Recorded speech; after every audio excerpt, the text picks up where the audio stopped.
Bismillahirrahmanirrahim. Assalamualaikum warahmatullahi wabarakatuh.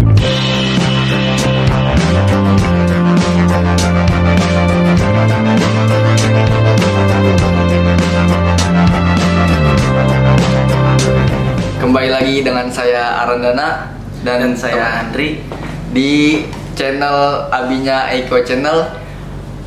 Alhamdulillah hari ini kita kedatangan bintang tamu yang sangat istimewa. Betul banget. Jadi tamu kita kali ini Andri, Ustadz yang kalau ceramah tuh nyanyi. Pasti kayak bawain lagu. Kayak Ustadz Salmet gitu Mas. Iya, kayak Ustadz Salmet.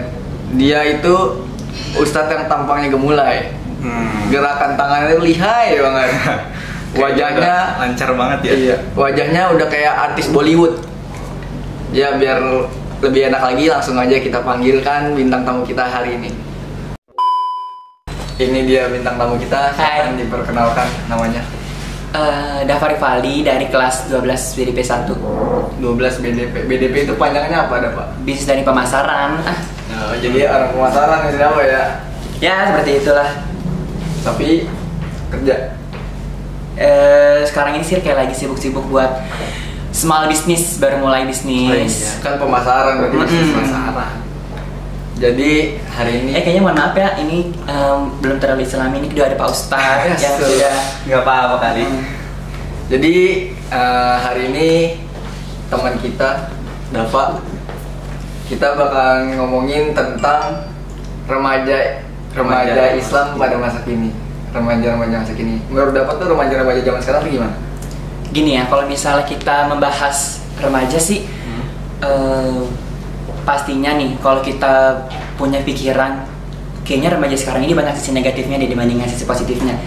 Banyak pro dan kontra yang bakal terjadi kalau misalnya kita menilai dari satu pihak aja. Karena kan nggak bisa dipungkiri juga, remaja zaman sekarang itu banyak banget nih pergaulannya yang memang di luar batas, ya nggak boleh dilakukan. Tapi kalau misalnya kita melarangnya juga bakal ada banyak banget kayak misalnya perdebatan yang bakal pasti akan dialami. Lagian juga gimana ya, banyak juga remaja sekarang ini itu melakukan hal yang emang dilarang, tapi itu merupakan suatu kegiatannya dia atau merupakan pekerjaannya dia. Jadi kalau misalnya kita larang juga bakal banyak banget nih dari pro dan kontranya, karena itu juga menjadi kebutuhannya dia, menjadi proses bekerjanya dia, sedangkan kita harus melarangnya. Kebutuhan dan kebiasaan sehari-hari. Susah juga. Nah, yang dimaksud Dava yang udah di luar batas nih apa nih Dava? Kayak misalnya nih, sekarang itu kan banyak banget kayak misalnya klub-klub malam.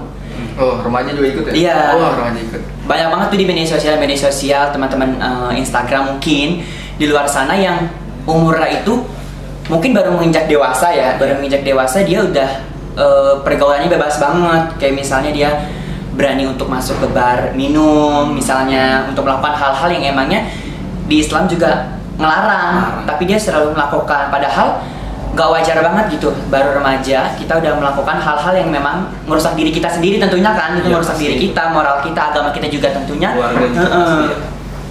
Tapi karena tuntutan zaman sekarang, jadi itu terlihat biasa ya. Iya. Kayak contohnya tuh yang aneh pernah dengar, toxic friendship ya. Toxic relationship. Oh, toxic relationship. Ya, mohon maaf. Saya kurang pasti bahasa Inggrisnya. Menurut saya sih kalau misalnya toxic relationship banyak banget ya, bukan cuma dalam dunia pergaulan remaja aja, tapi mungkin pasangan suami istri juga pasti bakal ngerasain juga yang namanya toxic relationship, karena kehidupan kita itu nggak hanya berjalan mulus-mulus aja. Misalnya pasti akan ada pasang surutnya dalam kita melakukan sebuah hubungan, baik sama pasangan hidup kita atau sama teman, dan pergaulan pasti banyak banget toxic yang kita alamin. Kayak misalnya entar dia nipu kita atau kayak gimana juga sebagainya, karena saya pribadi juga udah pernah ngerasain. Jadinya bisa nyampein ke semuanya apa yang saya udah rasain. Yang udah pernah rasain tentang toxic itu gimana Dok, kalau boleh? Kayak misalnya contoh kecilnya aja ya, kemarin itu kan ini kita bahasnya kayak dunia pribadi saya aja, kayak dengan dunia bisnis saya. Kemarin tuh saya sempat berteman dekat kayak misalnya soft banget kita berteman itu kayak benar-benar deket banget. Tapi semenjak kesini-sininya dia saya ajarin untuk ya udahlah lo ngelakuin apa yang sekarang ini bermanfaat dulu. Misalnya kayak coba aja lo dagang, basic lu juga nggak jelek-jelek banget kok dalam berdagang kan. Saya bilang kayak gitu ke dia. Nah kata dia gini, oh oke nih, gue mulai mau, tapi ajarin gue sampai bisa. Akhirnya kita kasih tahu nih, kita bimbing. Pertama kita kayak partner bekerja sama. Nah setelah itu kan dia lepas karena dia udah bisa. Tapi semakin kesini kok mulai muncul kayak misalnya sifat aslinya dia itu kayak gimana. Toxic itu mulai muncul. Kayak misalnya dia makin lama mulai mencari tahu apa yang nggak boleh dia tahu tentang diri kita sendiri.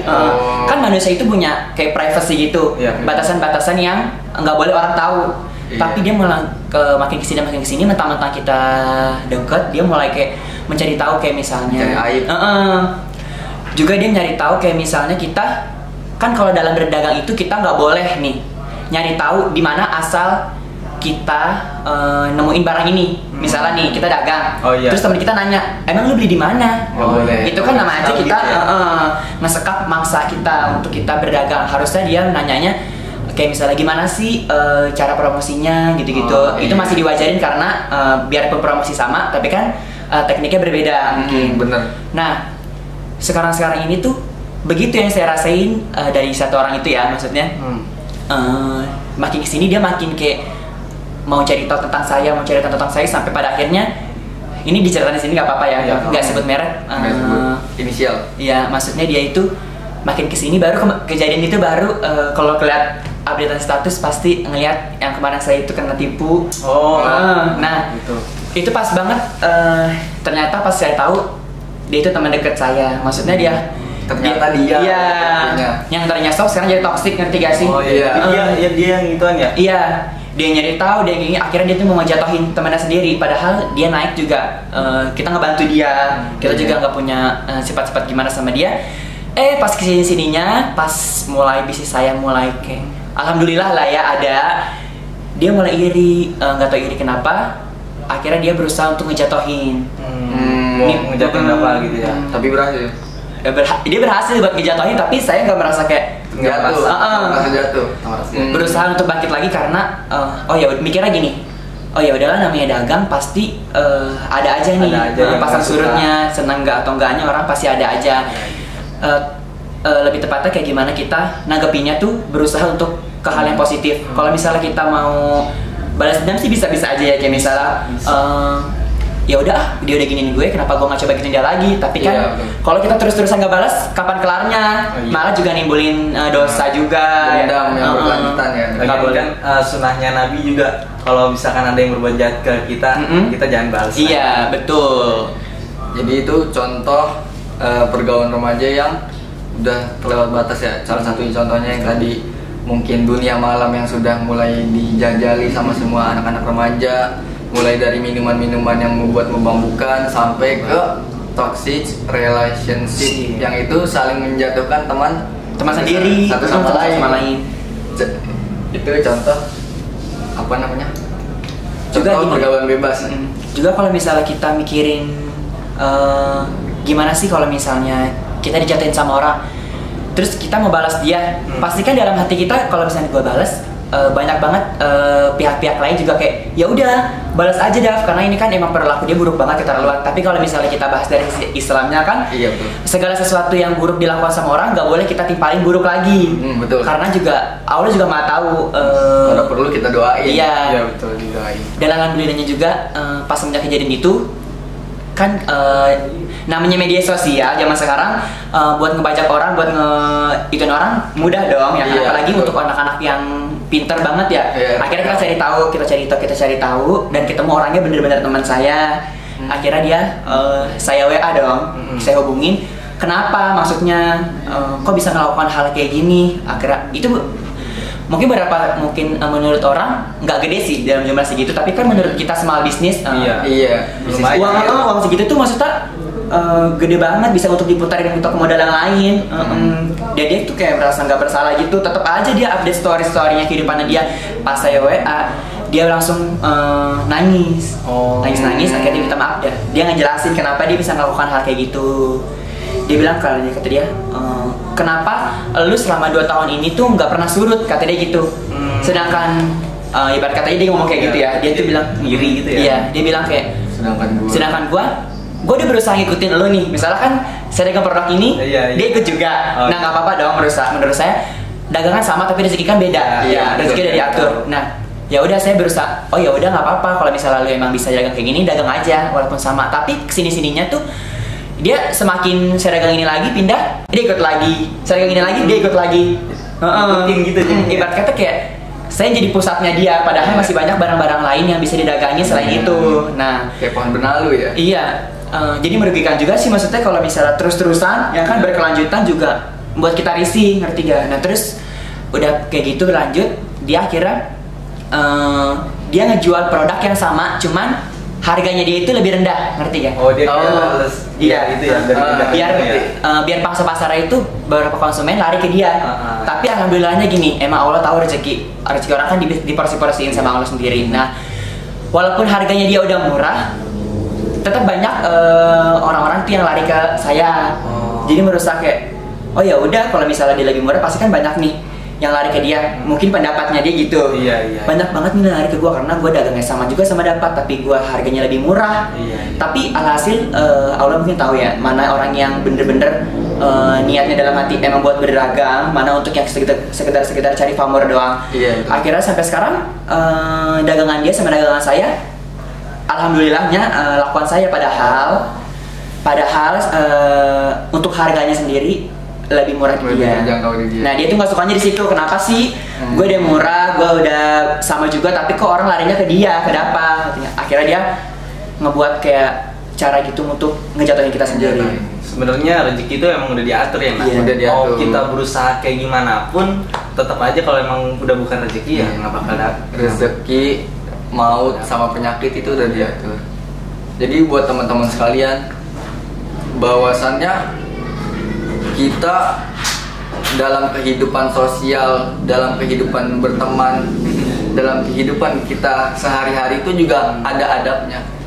Jadi ini bukan hanya tentang masalah ilmu agama, tapi ini lebih ke dalam adab kita terhadap teman kita sendiri, terhadap tetangga kita, terhadap lawan bisnis kita.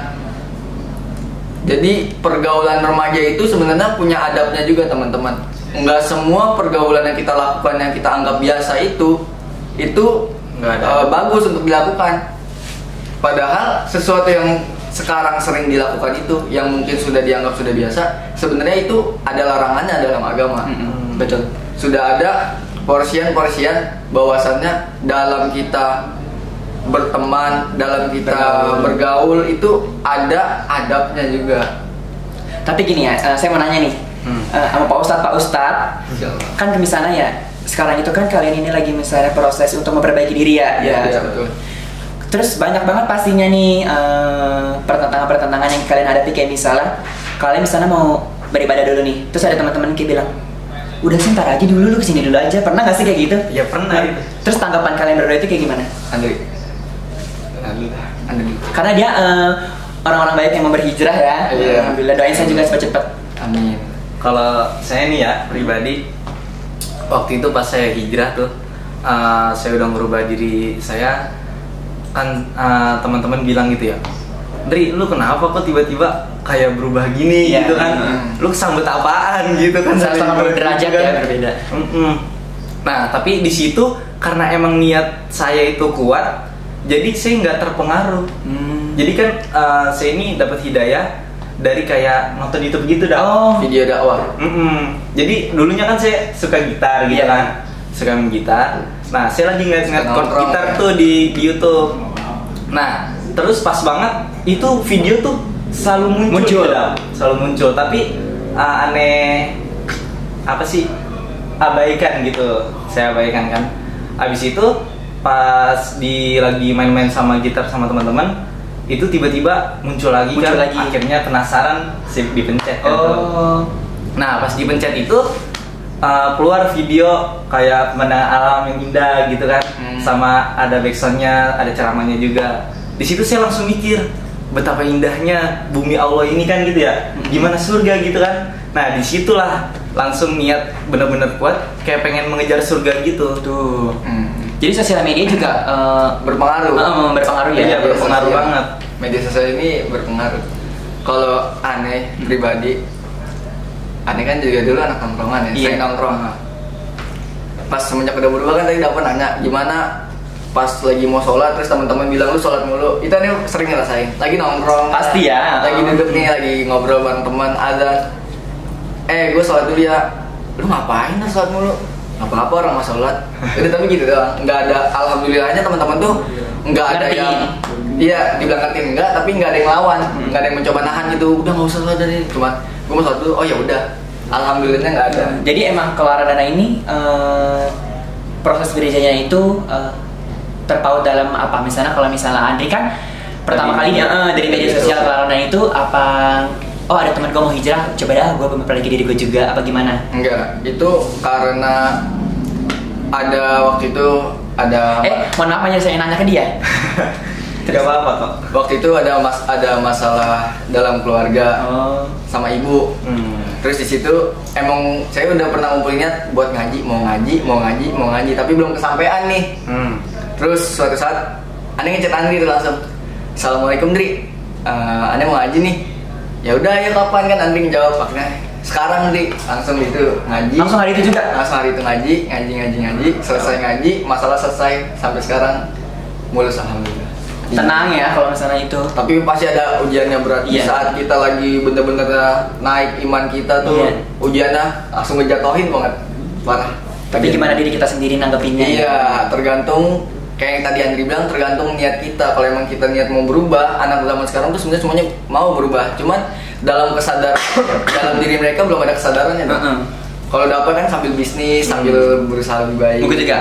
Saya bertanya nih kan, kalau misalkan etika berbisnis itu kan banyak banget simpang siurnya. Kayak misalnya hujatan yang lain atau enggak. Terus kalau kita misalnya, saya itu kan banyak banget melakukan aktivitas di luar ruangan. Pasti banyak juga nih bertemu dengan orang-orang yang maksudnya kayak terus habis itu juga bertemu orang yang memiliki pakaiannya itu kayak dalam Islam mungkin dilarang ya kan, tapi kan saya dia pelanggan nih, nggak mungkin kita bertemu dengan pelanggan kita nunduk aja, nggak mungkin dong ya kan, nggak mungkin karena etika berbisnis juga harus sopan juga karena pembeli adalah raja. Nah menurut kalian semua saya tuh harus ngelakuin apa nih untuk menjaga pandangan saya, untuk menjaga keislamannya, maksudnya gimana ya? Biar menjaga pandangan. Iya, terus juga kan hal-hal yang dilarang oleh Islam pasti kan berdosa. Maksudnya dalam etika berdagang itu boleh nggak saya untuk melihat satu sama lain walaupun dia lain jenis? Andri. Ya kalau menurut saya sih boleh-boleh aja kalau masalah cuman pekerjaan ya. Ya pekerjaan kayak jual beli, karena emang kalau dijual beli itu kita nggak bisa mau beli itu nggak ngelihat orang, nggak bisa itu sebenarnya. Jadi emang udah qadarullahnya begitu. Terus kita juga nggak bisa memilih namanya pelanggan. Pelanggan itu nggak bisa dipilih dah. Sesuai yang Allah datangkan itu pelanggan, maka itu takdir Allah, kita harus terima. Apalagi itu tentang menyangkut tentang pekerjaan. Orang pekerja berat aja kan boleh nggak puasa. Iya kan? Iya.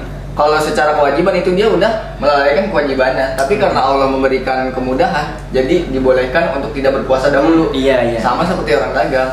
Nah kalau kita lagi ketemu klien yang mungkin non Islam dan nggak berkerudung, karena emang itu pekerjaan.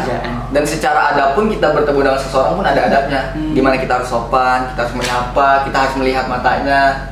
Itu kan etika dalam kita bertemu seseorang kan, itu adab. Nah itu nggak apa-apa karena itu adab dalam bertemu seseorang. Ini udah kelamaan kayaknya kita ngobrol.